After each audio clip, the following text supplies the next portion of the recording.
Okay, I guess what I want to talk about on this one is tracking and tracing and etymology.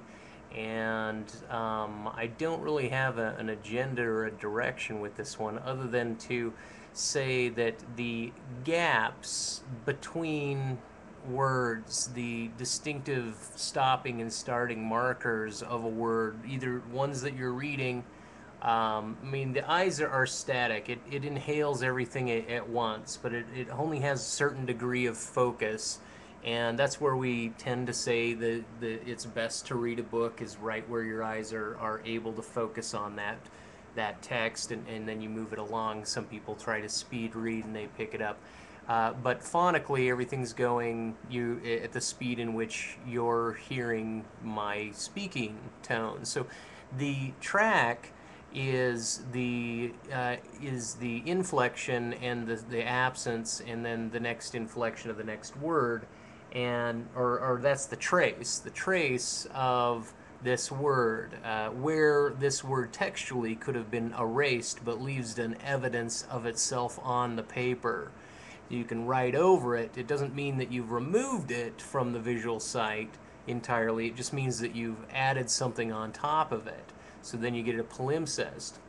Now, as far as tracking, etymology is a form of tracking. It's to track through a history of texts or artifacts of phonic texts.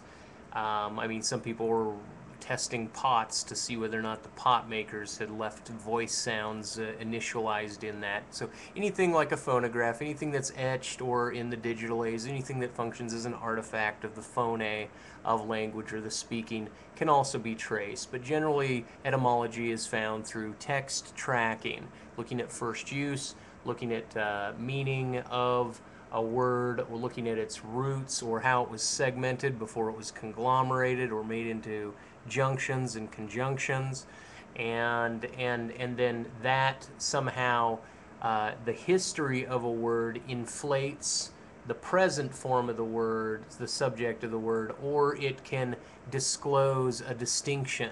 The difference between using hog or swine, these come from two different language roots. So if one wanted to make certain their language root was entirely Welsh, they'd say swine, or they'd say hog for Germanic. Now, I'm not knowing whether or not I'm correct on this, but at the same time, if one wanted to make historic lines in terms of the values of the language that they've inherited, they would use a tracking process and find the etymological root and then drag that through its multivarious use, understanding that, and then they would know that the application of that particular word or word phrase was implemented nicely or appropriately or meaningfully.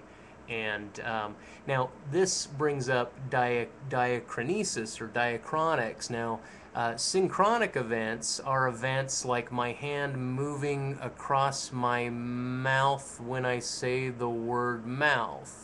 That would be a synchronicity.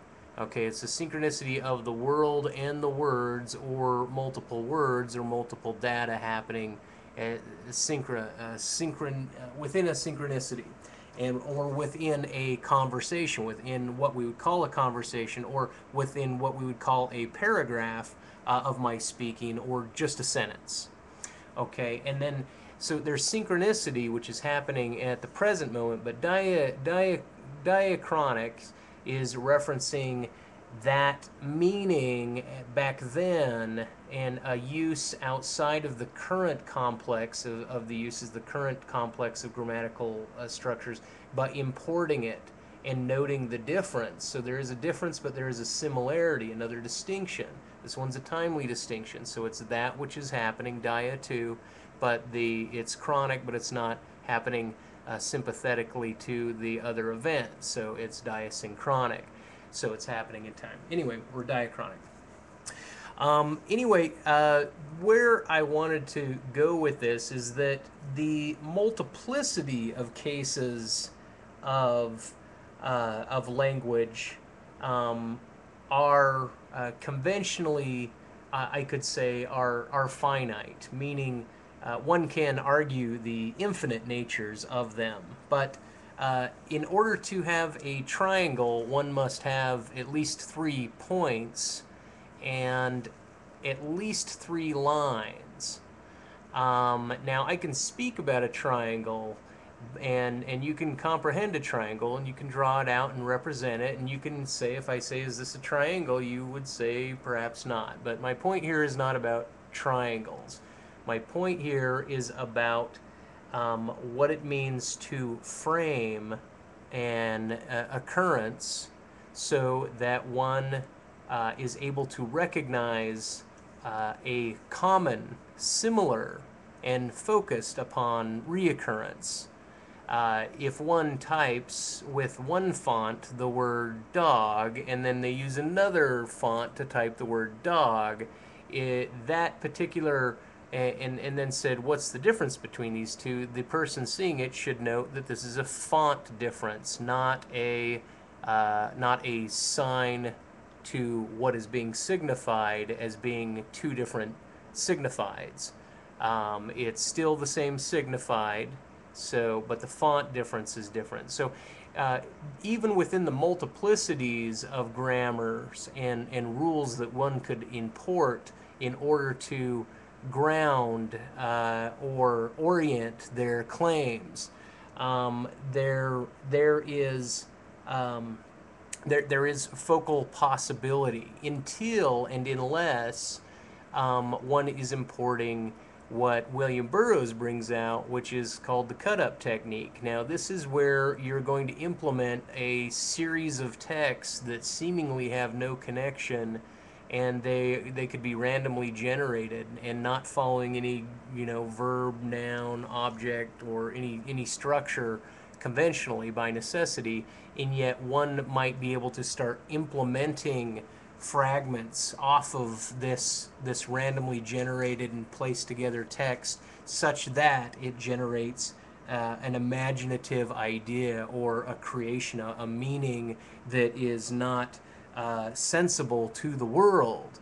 And so within all the data that makes up the entire world, blitzkrieging us, sometimes just the walls or being able to fit through and figure out the complexities becomes a complexity. So one's mind regresses and it just absorbs everything, like a neutron star exploding outward.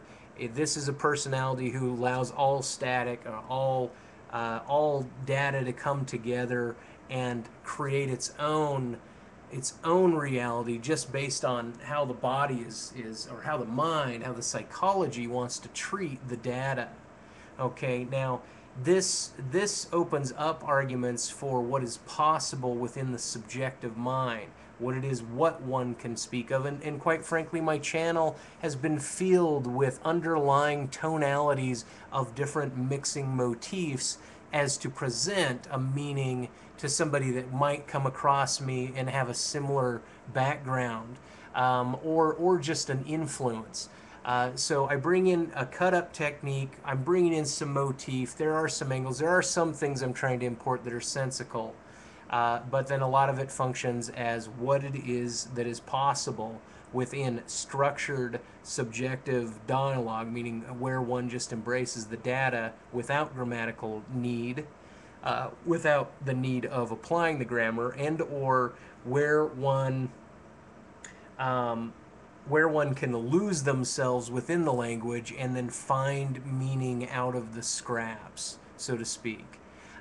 These are all very interesting interplays with the non-acceptance of the grammar that defines and guides us who utilize whatever the grammatical system is that's found within the language, which is found within the context of the people using that language and the conventions that those people use, and the world from which they came from, the world from which their bodies grew from infants.